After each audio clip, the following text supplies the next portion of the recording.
বেগম খালেদা জিয়াকে যখন গ্রেপ্তার করে নিয়ে যায়, আমরা তাকিয়ে তাকিয়ে দেখেছি সবগুলো। হেফাজতকে নির্মমভাবে হত্যা করেছে, আবার হত্যা করার পর খুনি হাসিনা পার্লামেন্টে বলতেছে যে তারা রং মেখে একটা মানে এভাবে একটা মানে খুনের সাথে, হত্যাকাণ্ডের সাথে, গণহত্যার সাথে নির্মম উপহাস করা, এটা খুবই দুঃখজনক।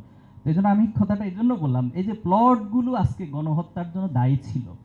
গণহত্যার আগে রাজাকার বলে গালি দিয়ে দেওয়া, যাকে তাকে যেভাবে ইচ্ছে বলে ফেলা, এটা। এবং বলা হয়েছে যে যাকে যেখানে পাবে আন্দোলনকারীদেরকে তোমরা দেখা মাত্র গুলি করো। এই গুলি করা তো জুলাইতে প্রথম দেয় না, তার আগে তো অনেক দিয়েছে। প্লটগুলো তো সেখান থেকে তৈরি হয়েছে। এরপর যেটা করলো আবরার ফাহাদ, একটু প্রশ্নটা রাখতে চাই সবার কাছে। আবরার ফাহাদ এবং বিশ্বজিৎ তাদেরকে ছাত্র শিবির সন্দেহ করে, এখানে মিডিয়ার ভাইরা আছেন, ছাত্র শিবির সন্দেহ সন্দেহ সন্দেহ এই শব্দটাকে এত পরিমাণ ব্যবহার করা হয়েছে, এই শব্দটা দিয়ে যাকে তাকে পিটিয়ে মেরে ফেলাটাকে জায়েজ করে দিচ্ছেন আপনারা। তো এখন প্রশ্ন হলো, আবরার ফাহাদ আর বিশ্বজিৎ যদি সত্যিকার অর্থে ছাত্র শিবির না করতো, তাহলে কি আজকে তারা আবরার ফাহাদ এবং বিশ্বজিৎ হিসেবে আমাদের কাছে পরিচিতি পাইতো?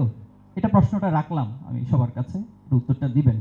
তো এই আবরার ফাহাদ আর বিশ্বজিতের মতো এরকম শত শত কেস আছে যেটা আমরা জানি না, যেটা আমাদের মিডিয়াগুলো আমাদের সামনে তুলে আনে নাই।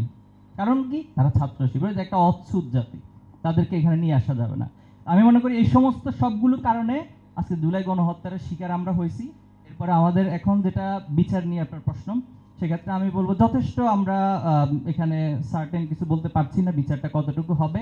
এর কয়েকটা কারণ বলুন। নাম্বার 1 হচ্ছে আমাদের আইনি যে সিস্টেমটা, আমি কোনো আইনি ব্যাখ্যায় যাচ্ছি না, আমার আইনের ছাত্র না, এখানে অনেক আইনি বিজ্ঞ রয়েছেন, বাট আমি আমার অবজারভেশন থেকে মনে করি বাংলাদেশে টোটাল বিচার ব্যবস্থাটা একটা সিস্টেমেটিক, জাস্ট একটা প্রসেস ওরিয়েন্টেড, এটা জাস্টিস ওরিয়েন্টেড না। একটা প্রসেসের মধ্যে দিয়ে যাবে, একটা সিস্টেমের মধ্যে দিয়ে যাবে, এরপরে তার একটা রায় হবে। সেটা কি জাস্টিস হইলো কি হইলো না, ইটস নট ফ্যাক্ট। এরপরে লাস্টে রাষ্ট্রপতি তো আছেই, রাষ্ট্রপতির কাছে অ্যাপ্লিকেশন করলে 7 খুন মাপ যেটা হয় বাংলাদেশ, সেটা হয়ে যাওয়ার যথেষ্ট সম্ভাবনা আছে।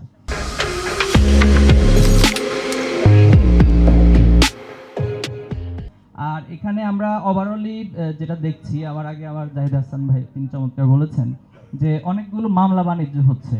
যে ব্যক্তিটা তার সাথে পার্সোনাল দ্বন্দ্ব আছে, সে কোনো গণহত্যার সাথে জড়িত ছিল না, তার নাম ঢুকিয়ে দেওয়া হচ্ছে। এরপরে মামলাতে জড়িত ছিল এরকম অনেকের সাথে বাণিজ্য করে তাদের নাম বাদ দেওয়া হচ্ছে। ইভেন জামিনের ঘটনাও ঘটতেছে। আপনারা, আমি জানি না তথ্য সবার কাছে আছে, কিন্তু তথ্যগুলো কেন জানি আমাদের কাছে ওইভাবে প্রকাশিত হয় না। বরং দেখেন তারা অল্টারনেট কি হচ্ছে, আওয়ামী লীগকে কেন তাদের মত প্রকাশের স্বাধীনতা দেওয়া হচ্ছে না, তাদেরকে কেন ছাত্ররা রাজনীতি করতে দিবে না বলতেছে, আপনি তাদেরকে ভিক্টিমাইজ করে উপস্থাপন করছেন।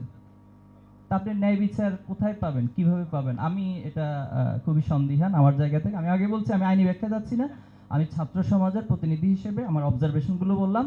তবে আস্থা রাখতে চাই, আশা দেখতে চাই। কারণ হচ্ছে এখানে আমাদের অ্যাটর্নি জেনারেল মহোদয় আছেন, তিনি যে চেয়ারে বসে আছেন, একটু ফিল করতে হবে এই চেয়ারটা রক্তের উপর বসে আছে, এই চেয়ারগুলো ভাসমান লাশের স্তূপের উপরে বসে আছে।